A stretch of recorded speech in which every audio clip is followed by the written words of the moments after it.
নেহালের হাতে নীল রঙের খাম দিয়ে দৌড়ে পালায় আদিলা।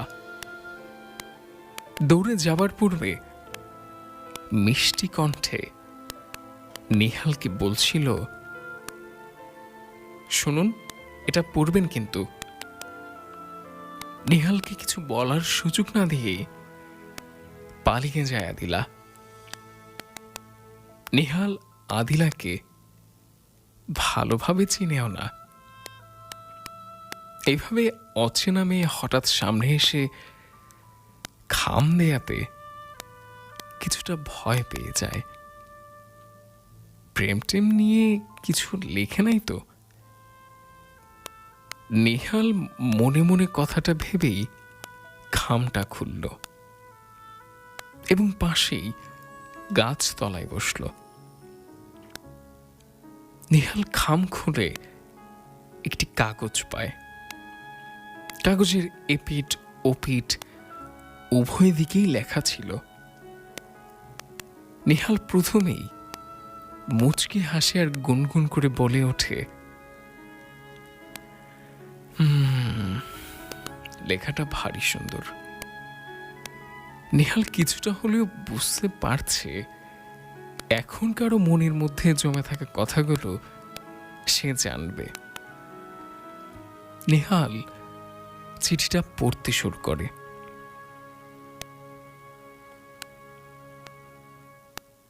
একটা সময় তার চারপাশের পরিবেশটা তার জন্য অনেক সুন্দর কিছু মুহূর্ত উপহার দিয়ে যায়। আর নেহাল ভাবছে সে এখন চিঠিটা পড়বে। এরপর সে চিঠিটাই পড়তে শুরু করে।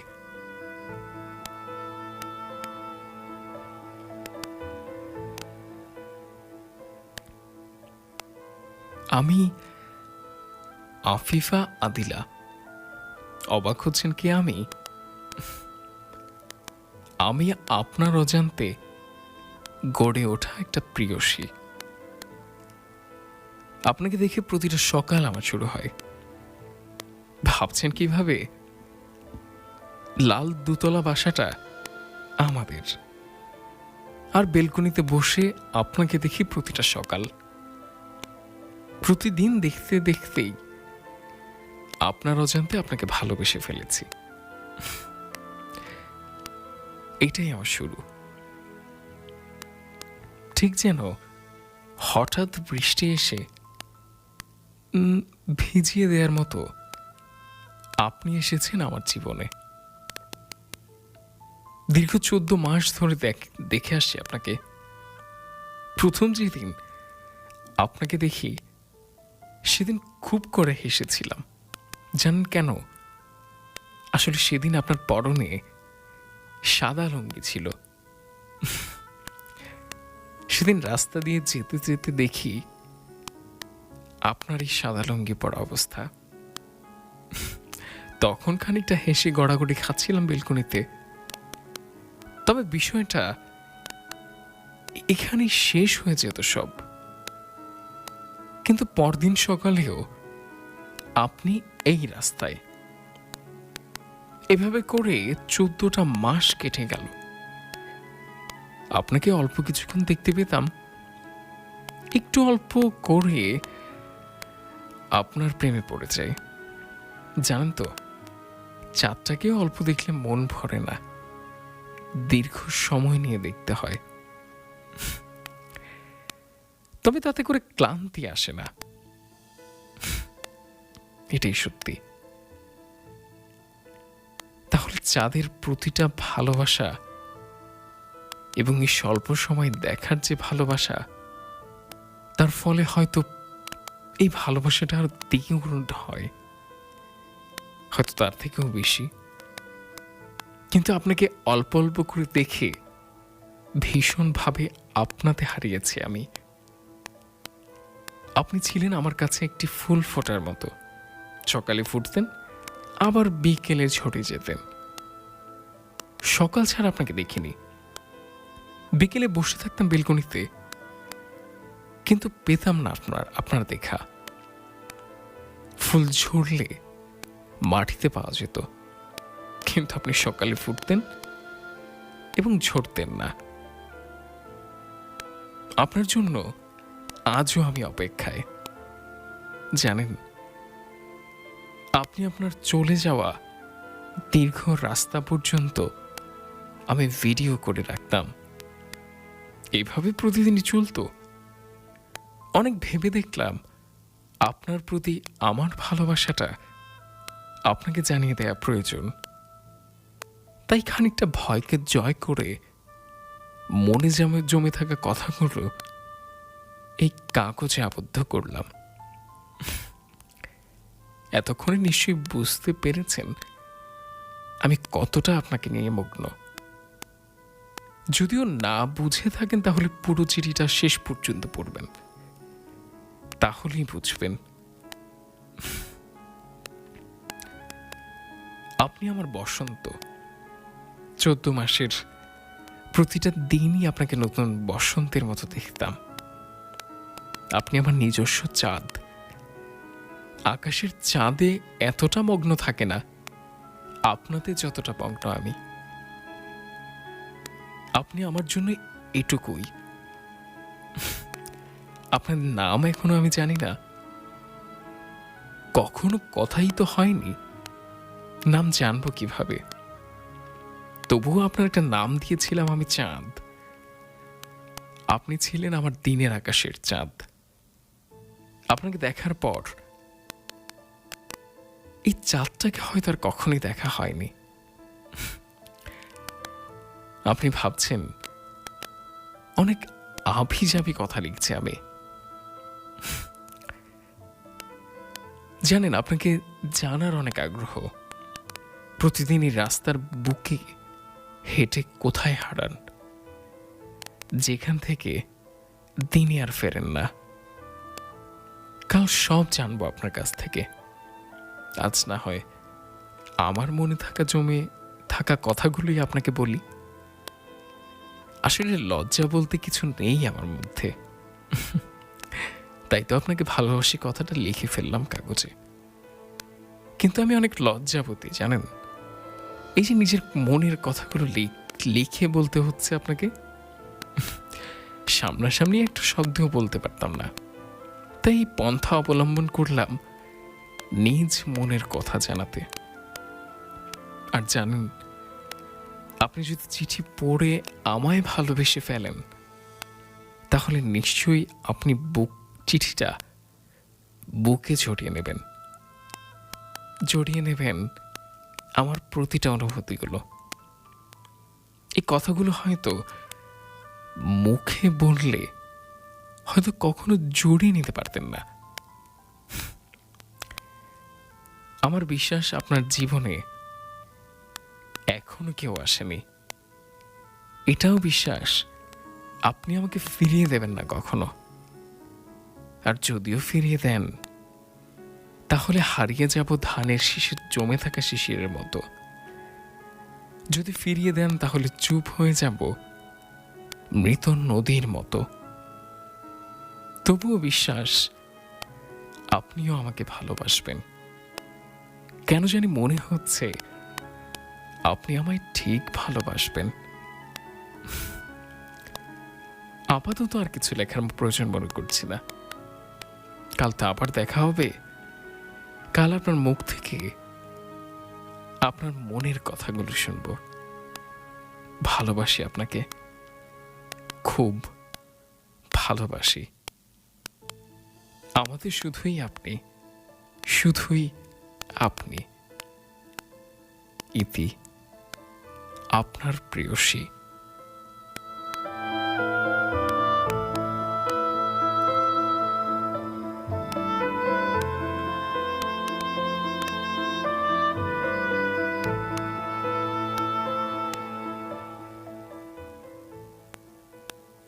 নেহাল চিঠিটা নিজের বুকের সাথে জড়িয়ে নেয়।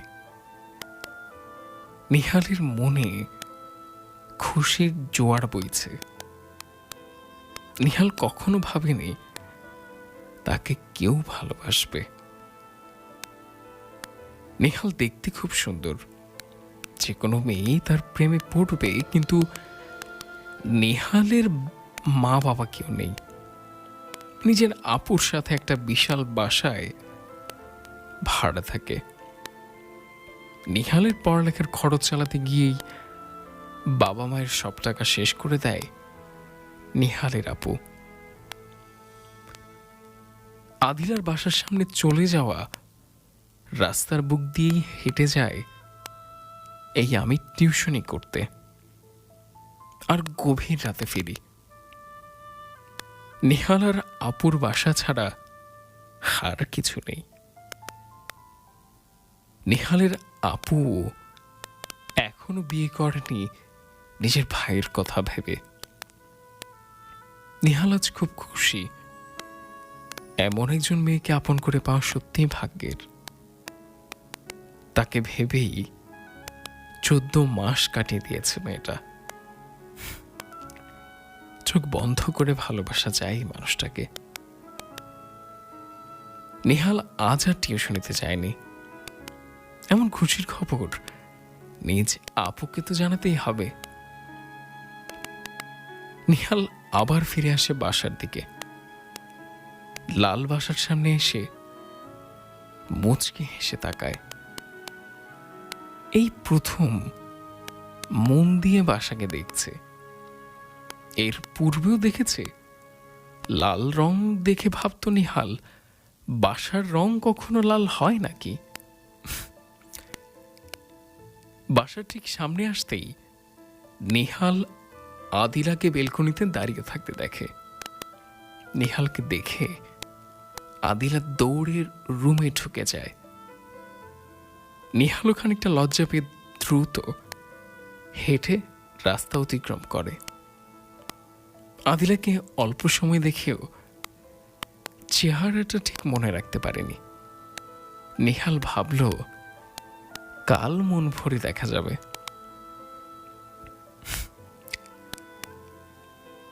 সেদিন সারা রাত ঘুমোতে পারেনি নেহাল।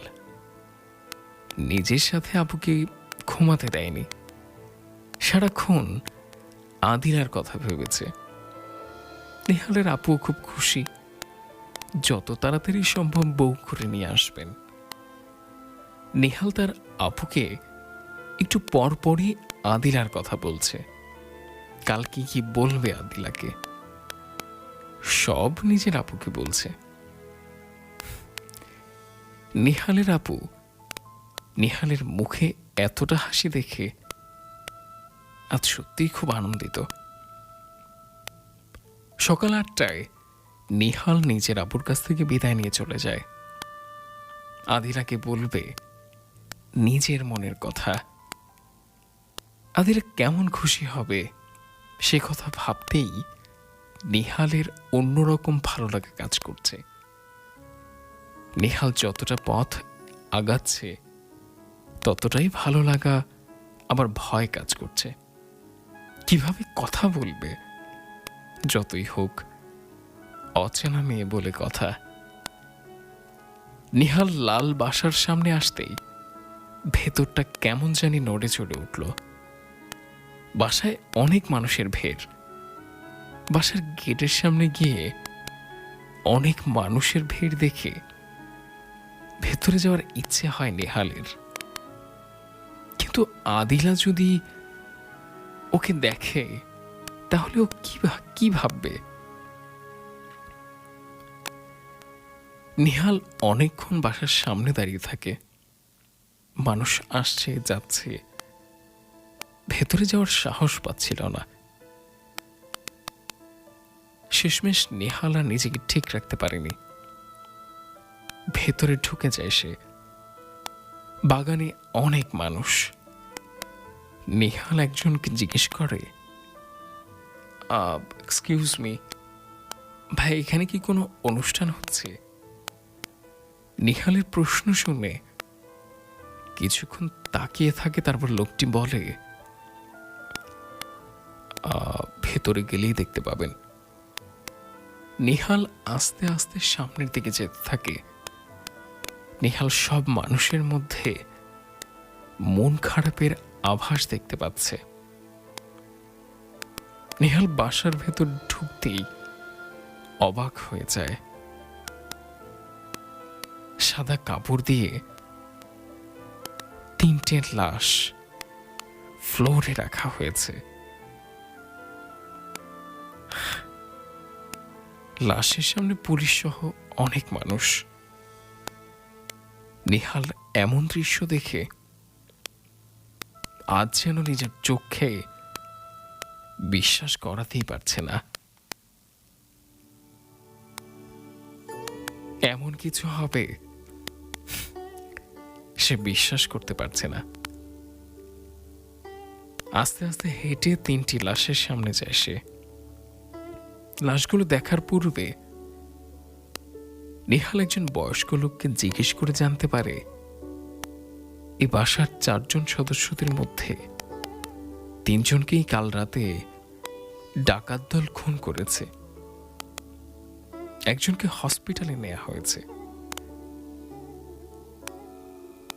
নেহাল এমন কথা শুনে ঠান্ডা হয়ে যায়। নেহাল অনুভব করল তার শরীরটা কাঁপছে। সে আরেকটু সামনে যায় লাশগুলোর।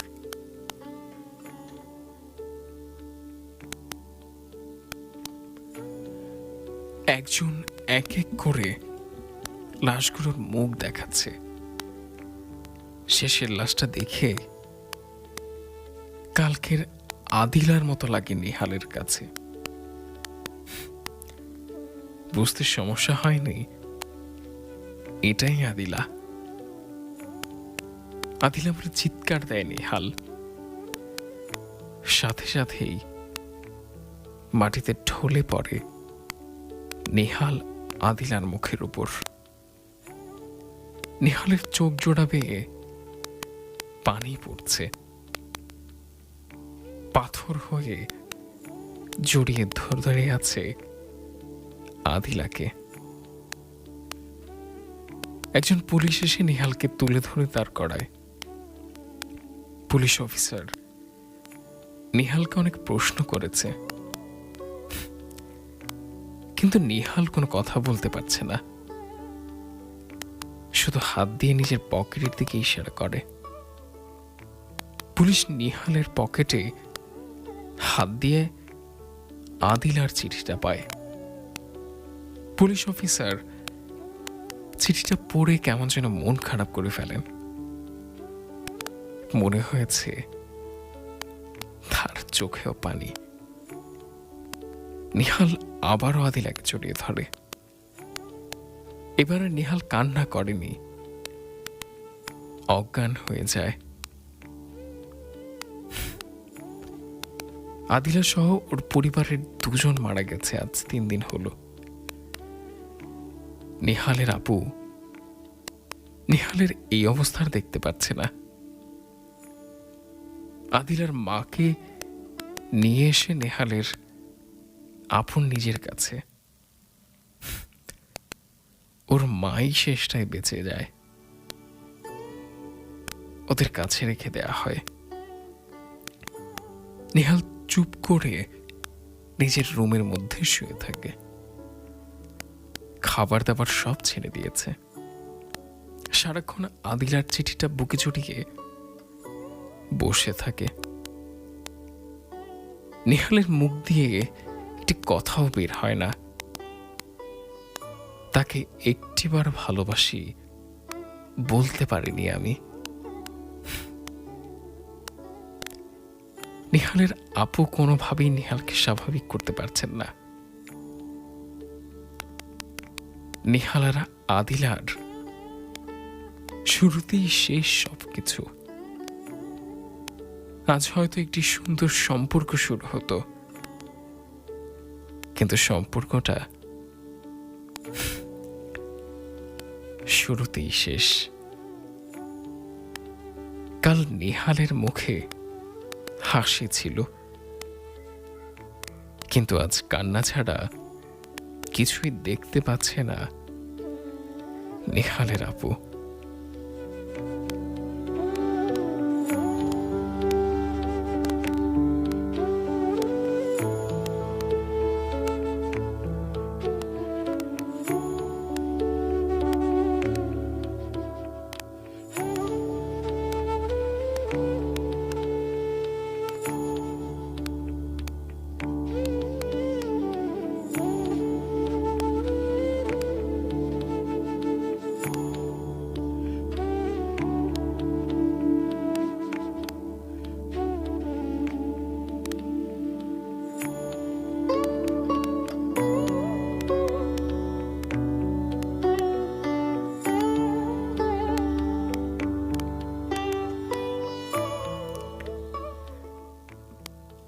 আমাদের প্রত্যেকের জীবনে এমন শুরুতেই শেষ হয়ে যাওয়া কিছু না কিছু ভালোবাসার গল্প থাকে, যার লাইফে থাকে সে হয়তো খুব দারুণ করে এই সময়টাকে উপভোগ করছে। দারুণ, তাই না? যখন গল্পের অর্থাৎ আপনার জীবনের একটা শুভ পরিণয় হতে পারত, বাট সেই গল্পটা আজ শুরুতেই শেষ। সময়টা আপনার আমার নয়, আমাদের নয়। খুব কঠিন সে সময়, খুব কঠিন। শুরুতেই শেষ হয়ে যাওয়া সত্যিই খুব কঠিন।